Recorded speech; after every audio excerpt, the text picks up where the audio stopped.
তিনজনে চিন্তা করলাম ভালোবাসতেই হবে। আমি বললাম, ওকে ছাড়া বাঁচব না আমি। আমার রাতে ঘুম আসে না, মনে হয় শুধু কখন দেখবো তাকে। সজীব বলল, আগে এক জানাটা হোক, তাহলে হওয়া সম্ভব। তার আর পরে আমার বিকে দিয়ে প্রপোজালটা দিয়ে ফেললাম। আমার জন্য প্রথম ক্লাস পর না বলে দিল, আর বলে দিল ভালো কখনো প্রেম করে না, ধোকা দেবে।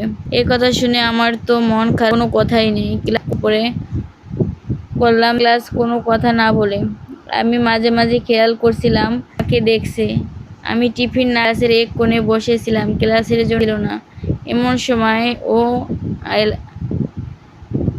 আসলো, সত্যি তুই আমাকে ভালোবাসি? আমি কোনো কথা বলছি না, কিছু বলে উঠল। সত্যি ওর দিকে তাই ফেলছিলাম আমি। আমার কি ছিল আসলে পারবো না। সে 13 সালে প্রেম তো হলো, কথা ভাবে। নোকিয়া ফোন ছিল, ওর ছিল না। চিন্তা